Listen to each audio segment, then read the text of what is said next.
Taste of Country Nights with your host, Sam Alex. Yeah. The strong, sweet, and southern tour? Yes. Is it everything you expected it to be?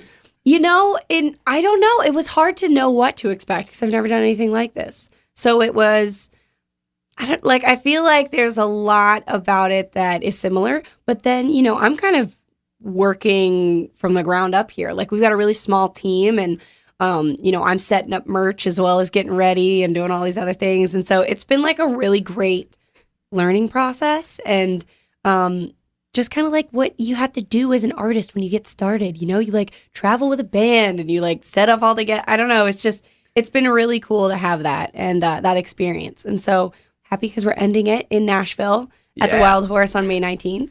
And it'll be really fun. When do you have to go back to LA? Is shooting schedule kind of like school where it's like Kinda, August to yes. April? It's August to March. So yeah, Oh. nailed it. So I kind of just going to hang out here when the tour's done.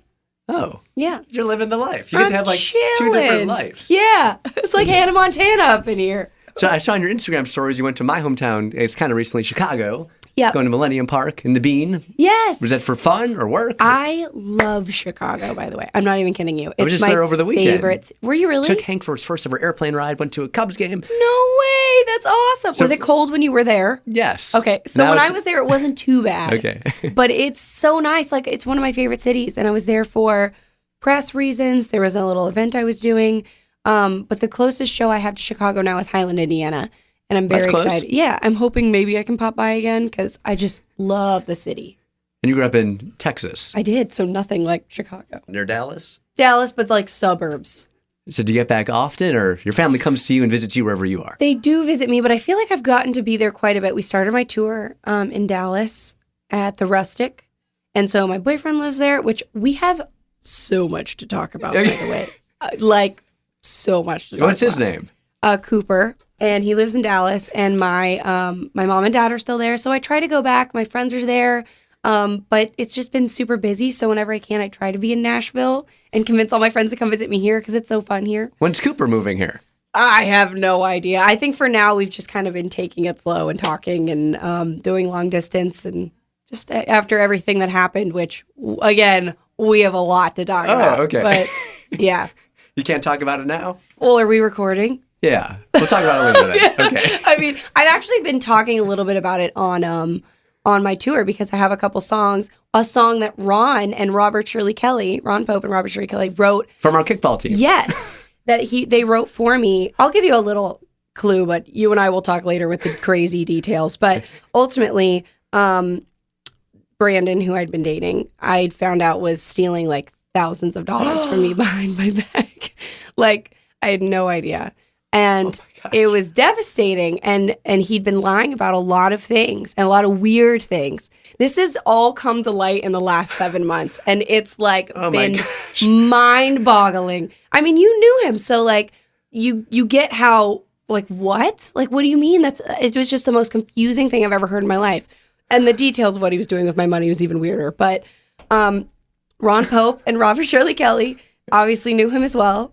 And I told them kind of what had happened as things would come to light. It wasn't like I met him briefly. We did like 12 You like hung out. 2-hour kickball teams and hung out. Yes. We played cornhole. You and your wife, we made dinner for y'all. Like, you got to like know him. At least we thought. But ultimately, found this out. They wrote a song called What You Left. And it just nailed what I wanted to say about it. Because I didn't know how to like put it into words. So I know it's like shocking. So I feel like I can never even trust anyone, let alone you. Like, how can you trust someone moving forward? It's been really hard. Like, I will have to say that was probably the most devastating thing I'd ever gone through because, I mean, Sam, you knew, like, he and I lived together for a couple months and I, like, loved him and I thought we were going to get married someday. And then to, like, go from thinking you're going to marry someone to being like, well, I need to get this guy behind bars. He's crazy. He's, like, literally, because after me, he was still doing it to other people. It was just nuts. Were there little clues or one thing where it was like, boom? It was little clues here and there that I was finding out after the fact. And he doesn't even know that I know everything because I haven't spoken to him. I've just pressed charges and, waiting for things to go down. It's literally been the most insane 7 months of my life. And that's why it's crazy that's why it's so funny because everyone's like, well, then who are you dating now? Like, how are you dating someone? And I'm like, to be honest with you, after I found out that he had been stealing my money. I happened to be in Dallas, where I'm from. And I told my girlfriends, I'm like, we need to go out and get some drinks because I don't know what else to do right now. Yeah. Right. So we went out to a bar and we'd been drinking and I was just trying to forget that for the night, just like enjoy my night with my friends. And these group of guys come up and they're flirting and I'm like, all right, get up out of here. I am not about to talk to anyone right now. And one of these guys is my boyfriend Cooper now. And we just kept talking and he literally has been there to hear all the weird details that have come out. And it's like, I don't know if I would have healed the same way if he hadn't been around. So it's just been a crazy, I know I'm like dropped a bomb on you right now, but. A lot of times it's just good to rip off the Band-Aid. So good for you for just having forward momentum. You can't change the past. Exactly. You can change the future. Exactly. So have you talked about this at all, period? Like in your shows a little bit? Just so you know, you probably have the most details of everyone else. Okay. But otherwise, before my show, before I introduce the song, I tell a little bit about, I dated this person, was convinced we were going to get married. He took my money and I just didn't know how to put it into words. So Ron wrote this song and I just ended up recording it and hopefully going to put it out in the next month or so because it just says everything I want to say, Yeah. Man. Yep. Okay. So that's a lot to get to later. But was this happening at the end of kickball season? Yes. So our last day that I was with you guys at kickball, I had found out. But I didn't know how to tell everyone. Because we were all at ML Rose hanging out. Right. Well, he wasn't there. He had gone back somewhere. I forget where he went. But he wasn't with us. And yeah, I'd been in town and everyone was like, hey, so how's Brandon? And I'm like, good. Like, just so good.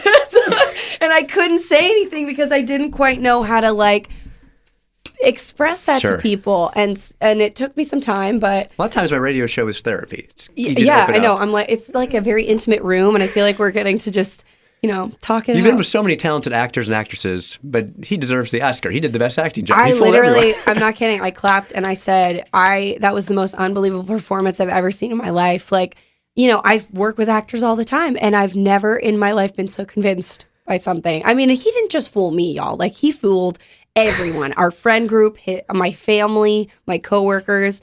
I mean, it was just total blindside. But And I wrestled for 12 years. I was an ROTC. I'm fired up. I got your Yeah, back. thank Anything you you. need, let me know, Hayley. Thank you. I know it's intense, but I've just learned to kind of accept that it happened for a reason. And thank God I didn't marry that person. Because can you imagine trying to get out of everything now? Like when you're in that deep, thank God it was only a certain amount of time and I could just walk away. But I'm just looking on the bright side and I've got a great group of friends that have come out of it and it's been good ever since.